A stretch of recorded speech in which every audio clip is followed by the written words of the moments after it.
பாடகர் வேடனுக்கு கடும் நிபந்தனைகளுடன் முன்ஜாமீன் வழங்கப்பட்டிருக்கிறது. தற்போது கிடைத்திருக்கும் முக்கிய செய்தியை பார்த்து வருகிறோம். கேரளாவில் ராப் பாடகர் வேடனுக்கு கடும் நிபந்தனைகளுடன் முன்ஜாமீன் வழங்கப்பட்டிருக்கிறது.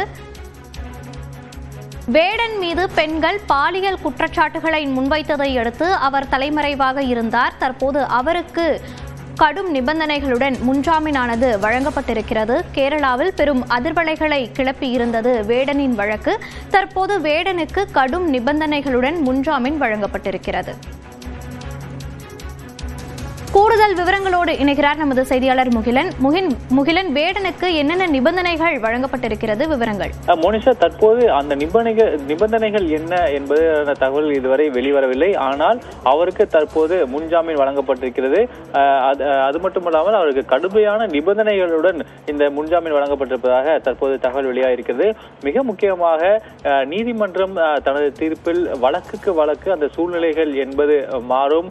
அதை பொறுத்தே இந்த முன்ஜாமீன் என்பது வழங்க வேண்டுமா வேண்டாமா என்பதை முடிவு செய்ய வேண்டும். அதே போல முன்ஜாமீன் வழங்காமல் இருப்பது என்பது அவருக்கான நீதியை நிராகரிப்பது போன்றதாகும். அதனால் அவருக்கு முன்ஜாமீன் வழங்கப்படுகிறது என்றும் தற்போது கேரள உயர்நீதிமன்றம் தனது தீர்ப்பில் தெரிவித்திருக்கிறது.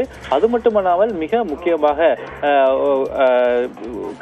கேரள நீதிமன்றமானது காதலில் இருவர் பிரியும் போது ஒருவர் மற்றொருவரின் வாழ்க்கையில் பல சிக்கல்களை ஏற்படுத்த முயல்கின்றனர் என்றும் ஒரு கருத்தையும் அந்த தீர்ப்பில் குறிப்பிட்டிருப்பதாக தற்போது தகவல் வெளியாகிருக்கிறது. மோனிஷா, குறைந்தது ஒரு 3 வழக்கில் வேடன் மீது அந்த குற்றப்பத்திரிகையானது தாக்கல் செய்யப்பட்டு அவர் தேடப்பட்டு வந்தார். தற்போது அவருக்கு கேரள உயர்நீதிமன்றம் முன்ஜாமீன் வழங்கியிருக்கிறது.